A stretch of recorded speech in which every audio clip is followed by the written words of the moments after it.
Opulent Podcast is not suitable for children of any age. Opulent Podcast is intended for mature audiences and entertainment purposes only. Hello, my name is Alberto Lara, and this is Opulent Podcasts. Someone from a quantum physics group asked, "What is gravity by itself, and what is it made of?" Gravity is an emergent property of mass. Mass occupies space where that space-time around the mass is compelled to return to its equilibrium of zero. Basically, gravity is space-time trying to push mass, which is a secret reservoir of energy, back through its zero point before matter was there. Imagine submerging an object underwater. Water compresses against the object of any size from all directions and immediately pushes back on the object. In a similar fashion, space-time pushes against matter to go back into the Higgs field through its zero point. Its zero point is where mass, the coagulated energy, protruded into this three-dimensional construct from the Higgs field. Einstein used a blanket to illustrate how gravity works between a more massive sphere and a less dense sphere by using a two-dimensional plane, his blanket. However, in reality, gravity surrounds the object infinitely from all directions, like water compresses upon a submerged object. When the fabric of space-time stretches, it tends to return to its equilibrium. The larger the object, the more matter displaces the fabric of space-time, and the greater the force of gravity within the object's proximity. Gravity reduces to zero by the inverse squared law with increasing distance from the object until space-time is in equilibrium or in a rest state. After I answered that, I received questions from 5 fellow members in the quantum physics group. And to protect the innocent, I will only read their questions and share with you how I answered them. The first member asked, "But then how come some smaller bodies have much higher gravity, like a black hole or a star just before supernova explosion?"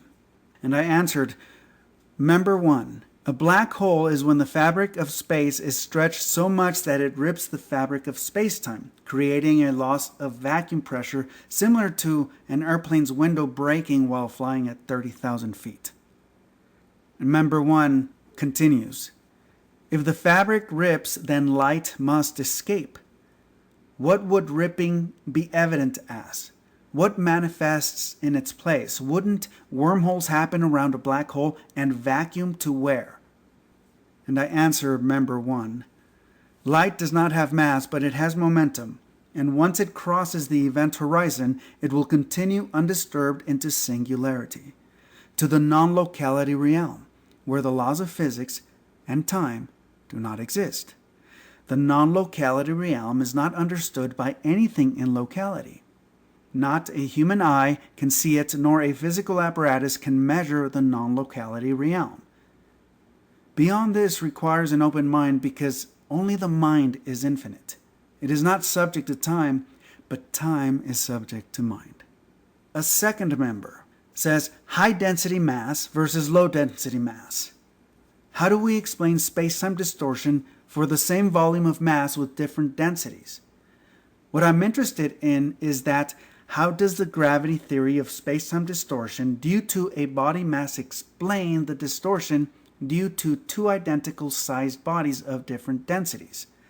If the space-time wants to get back to zero equilibrium, will it matter about the density of the object or its size, or what else? Which parameters are important and by how much?" And I answer Member 2, "That is just chemistry in locality.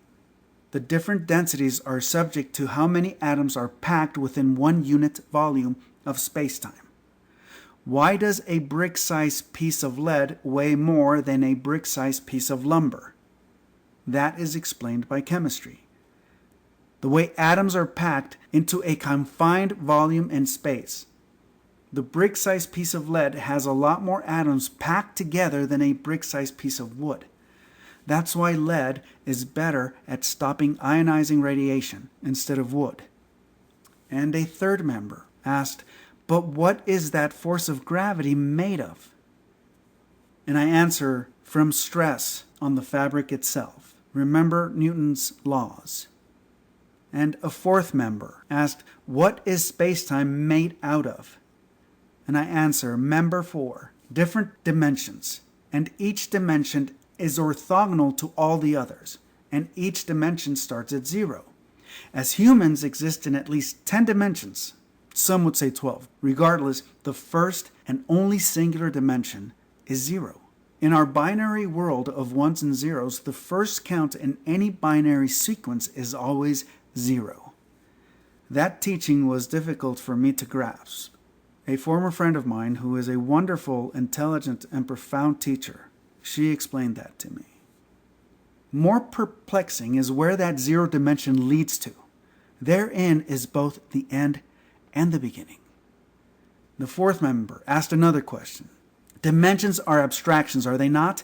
I'm familiar with flatland, so it's not made of anything. And I answer, member 4. Flatland also has a 0 point that it extends from. Otherwise, it would just be a point, a 0 point. From the ordinate axis, the flatland spawns the abscissa axis, and it too starts at its 0 point. The height axis, or the z-axis, is perpendicular to the x and y plane. Moreover, the z-axis coordinate on the x and y plane has a value of 0. We also have a 0 point from where we spawned into this space-time continuum and suddenly said, here I am, as we became conscious. Consciousness is another dimension perpendicular to our three-dimensional construct that we refer to as space-time continuum. Neil deGrasse Tyson has given numerous speeches about how there is something in nothing. Quantum physics discovered minuscule or quantum fluctuations pervading throughout our entire 3D construct, covering the entire depths of vacuum in the cosmos, all the way through the inner workings of our body. These quantum fluctuations couple onto our brain like an electromagnetic wave pairs to a television antenna.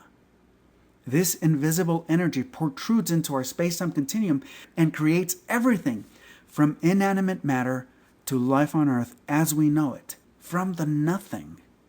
So there is something behind the nothing that we cannot see. And just because we cannot see it or even fathom it does not mean it is not there. A fifth member says, true, but may space curvature be a multidimensional instead of 3? May it be more dimensions than 3 dimensions? That is why I think space-time is one kind of dimension. And I answer member 5. Sure, it's certainly plausible.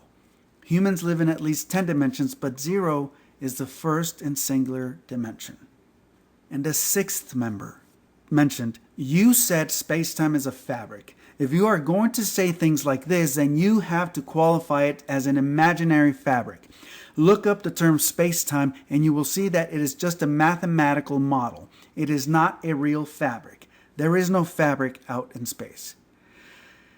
And I answer, member 6, of course it's only a model. I thought that was tacit to help everyone visualize. Like the two-dimensional blanket utilized to show the trajectory of a smaller object gravitating towards a more massive one. There's no real blanket out in space, but it helps humanity understand gravity better. However, not completely. Do you criticize that simple 2D model of Einstein's spacetime? I know you don't.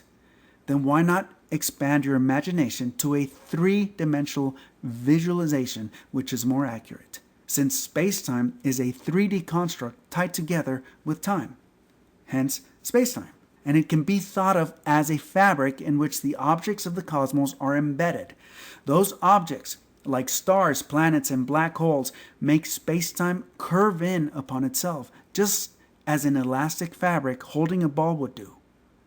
The more massive the object, the deeper the curve, the same as in a fabric. This is at least what Albert Einstein wrote more than 8 decades ago. Most of his predictions derived from his theory have proven already. And a 7th member asked, where is the evidence? And I answer, Member 7.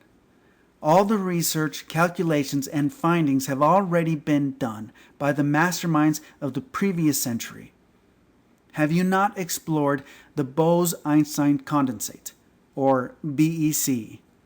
Of course, it was just a hypothesis by the mastermind's calculation, but it was recently confirmed in the late 20th century, and the BEC is a supernatural phenomenon.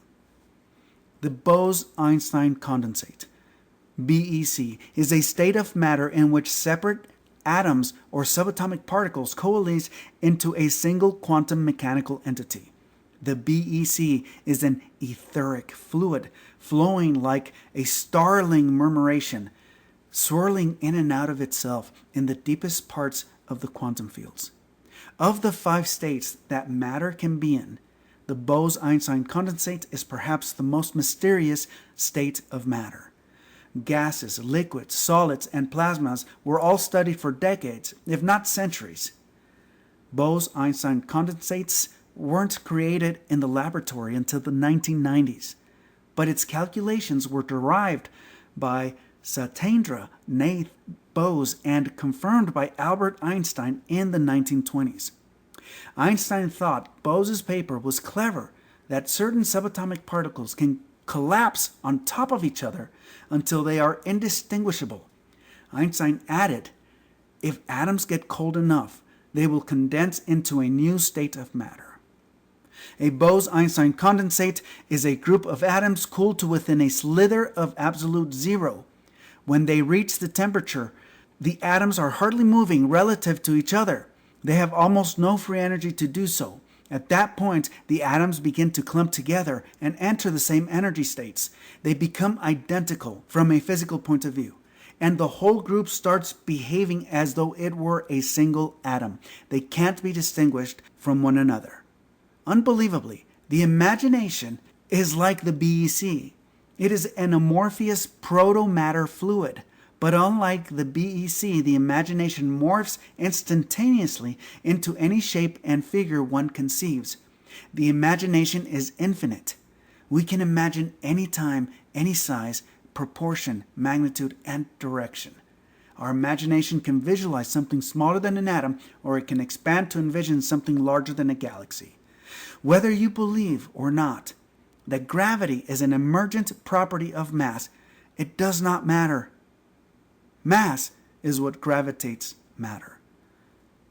Believe whatever you want. Ultimately, it doesn't matter what I believe. What matters is what you believe that dictates your life. But whatever you believe in should bring you peace and not doubt. Always remember Occam's razor, the law of parsimony. One thing we cannot deny is that gravity keeps us all grounded. Let they who are at peace have no questions, nor doubts, nor fears. Until one is at peace, they are not free. Happy findings, and Godspeed.